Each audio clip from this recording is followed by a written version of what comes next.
নমস্কার, আমি সুদীপ্তা। সকলের ভালোবাসা নিয়ে আজকের এই মিনি ব্লগটা শুরু করলাম। ভালো লাগলে অবশ্যই আমার পাশে থেকে সহযোগিতা করো। হঠাৎই কর্তামশাইয়ের পারমিশন না নিয়েই ফার্নিচারের দোকানে ঢুকে পড়েছিলাম।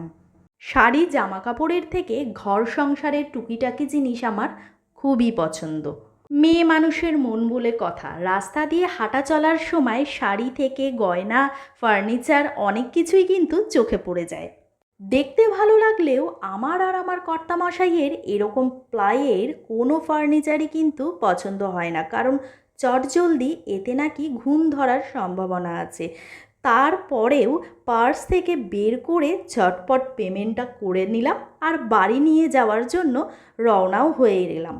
কথায় আছে না, একটা জিনিস নিতে গেলে 10টা জিনিসের দিকে চোখ চলে যায়। আমারও কিন্তু সেই অবস্থা হয়েছিল। আর পেমেন্ট করার পর দোকানে ঢুকে সেগুন কাঠের এই সোফা সেটটার দিকে নজর পড়েছিল, কিন্তু পকেটে আমার এত টাকা ছিল না, তাই চটজলদি বাড়ি চলে এলাম। তারপরে দেখো কি হলো। তো অনেক দিন ধরেই জুতো রাখার কোনো র্যাকই ছিল না, আর আমার না ওই যে মানে রড আয়রনের যে র্যাকগুলো থাকে, জুতোর র্যাক, ওগুলো আমার একদম পছন্দ হয় না, খুব তাড়াতাড়ি জং এসে যায়।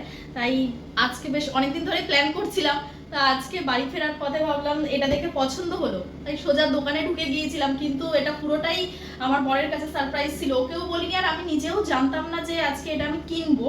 তো দেখো কেমন হয়েছে আর আমাকে কিন্তু জানাও কমেন্টস করে। দেখো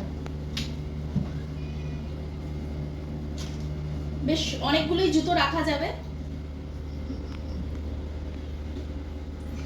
আর ওপরে এখানে এই যে হেলমেট রাখার, ফ্রিজের ওপর যে হেলমেটটা রাখছে, তো এখন হেলমেট বলে দিয়েছি কর্তামশাইকে এর ওপরে হেলমেটটা রাখতে, তাতে বেশ ভালো লাগবে। জুতোগুলো ছড়ানো ছিটানো থাকলে না একদম ভালো লাগে না।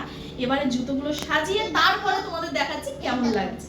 তোমরা হয়তো অনেকেই ভাবছো জুতোগুলো সাজিয়ে দেখানোর কি আছে, এরকম সুরাক তো অনেকেই বাড়িতেই থাকে, তবুও আমি তোমাদের সাথে শেয়ার করলাম, কারণ এটা আমার ঘরের নতুন সদস্য। আর আমি কিন্তু ছোট বড় সব মুহূর্ত যেহেতু তোমাদের সাথে শেয়ার করি, তাই এই সুন্দর মুহূর্তটাও তোমাদের সামনে তুলে ধরলাম।